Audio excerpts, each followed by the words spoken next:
What if the one person holding the darkest truth couldn't even tie her own shoes?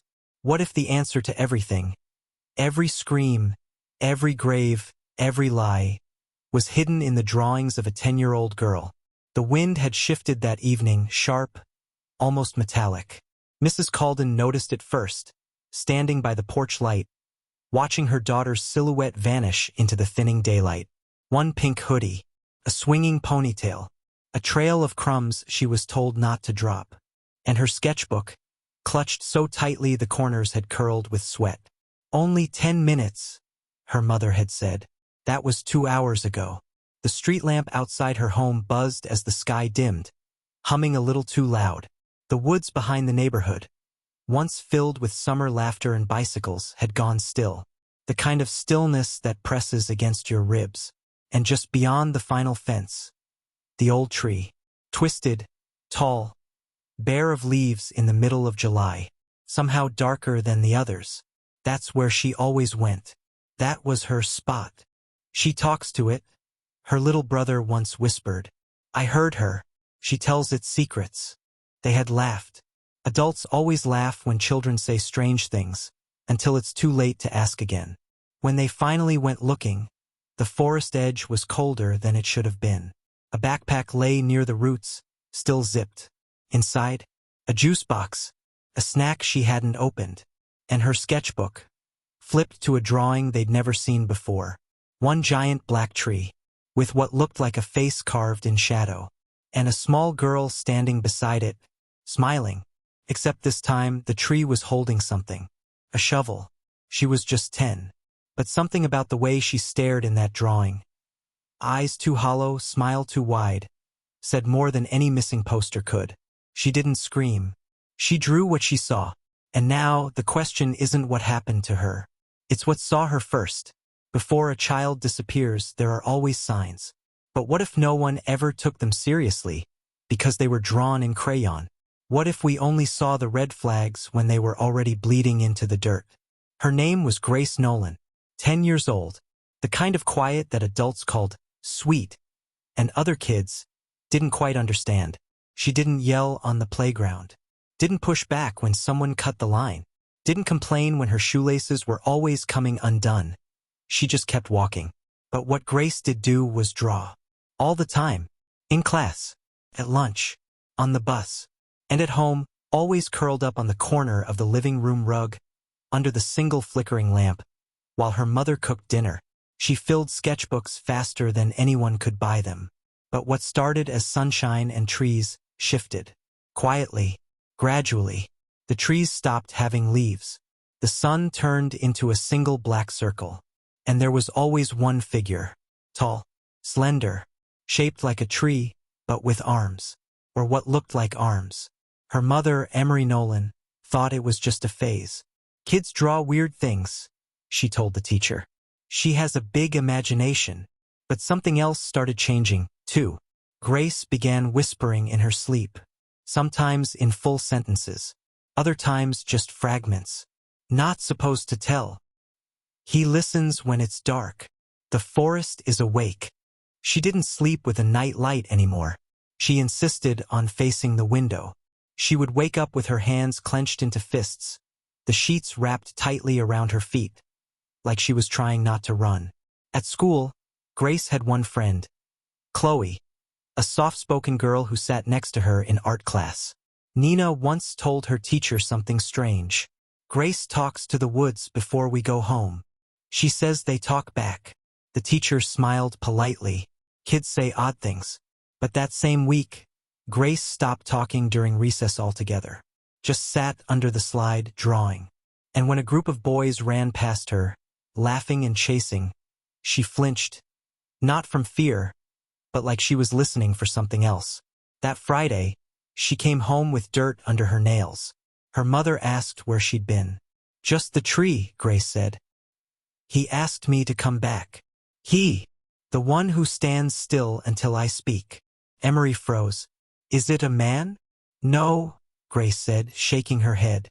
"He's older than people, and he hides when you look for him." Emery told herself it was a story, just another drawing waiting to happen. But she locked the back door that night, for the first time in years. Then came the crying spells at school. She'd start shaking in the middle of class, stare at the door like someone was standing behind it. And one day, she whispered to Chloe, "Don't go near the tree. He's picking now." But still, no one asked deeper questions. No therapist, no counselor. No one checked the woods behind the house, because she was just 10.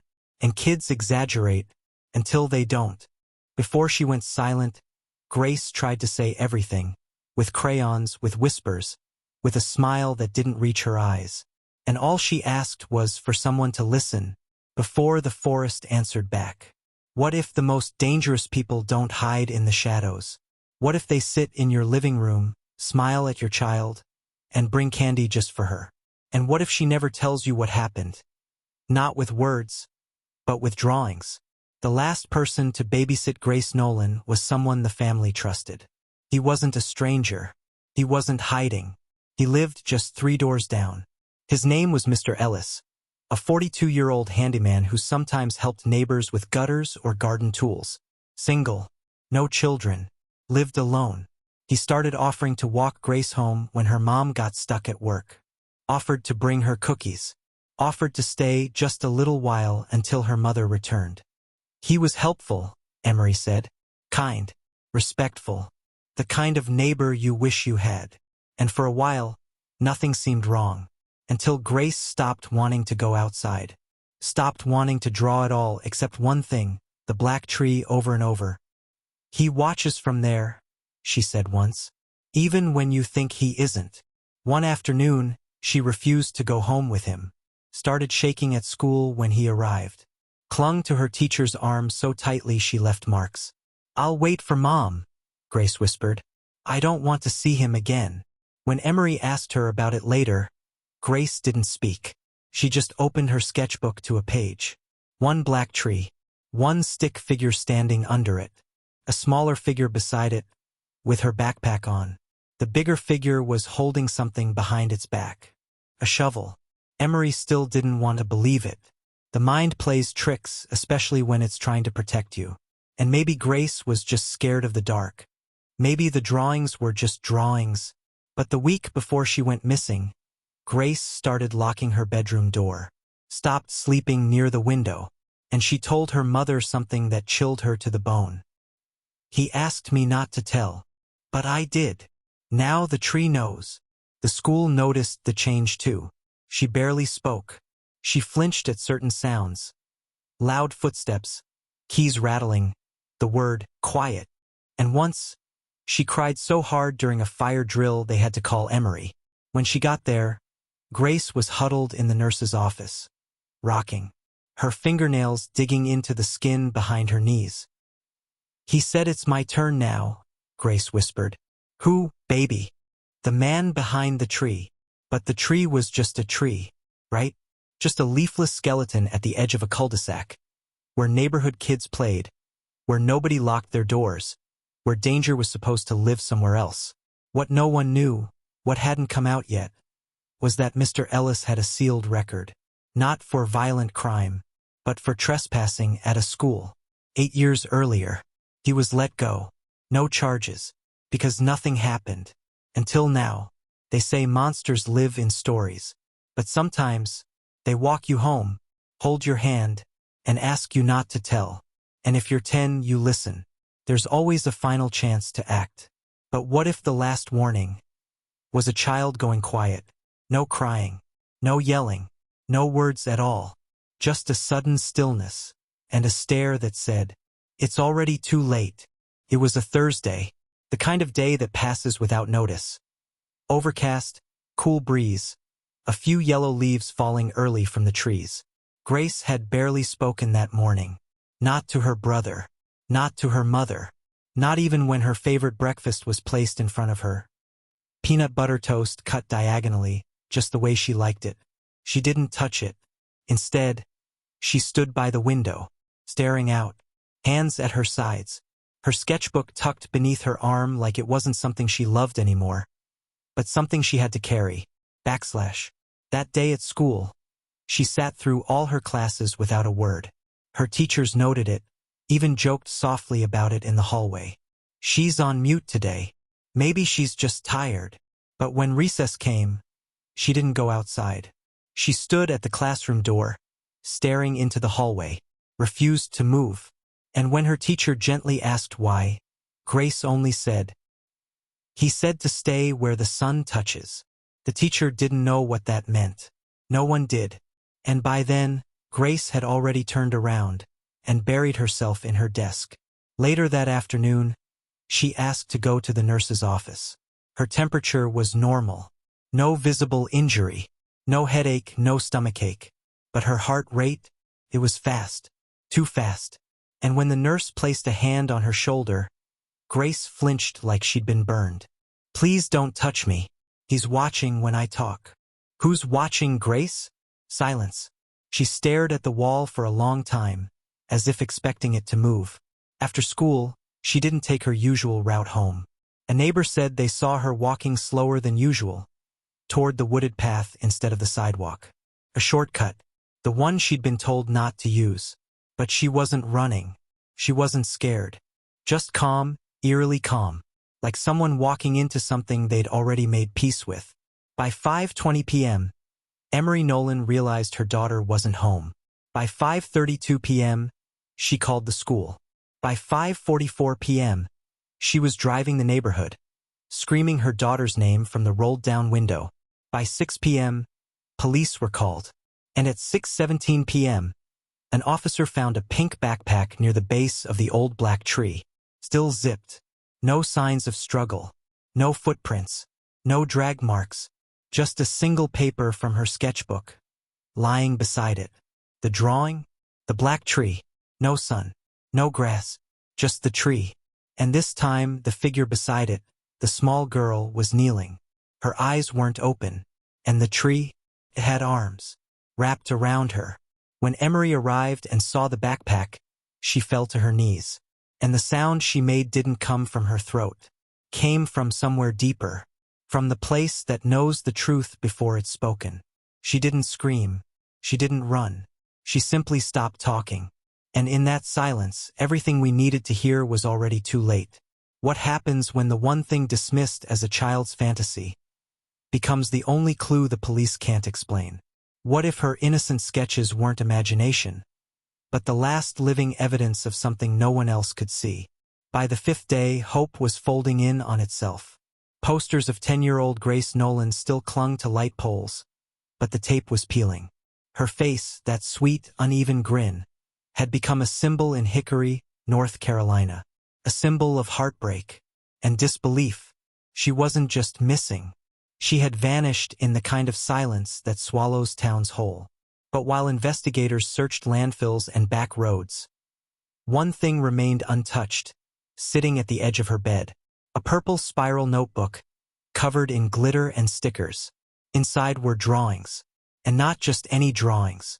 These were detailed, disturbing, specific.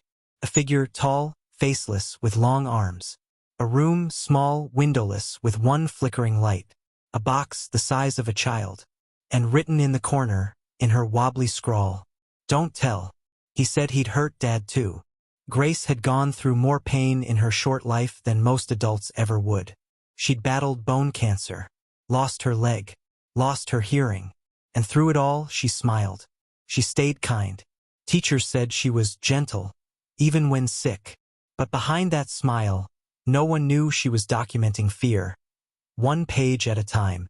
Authorities initially brushed off the drawings.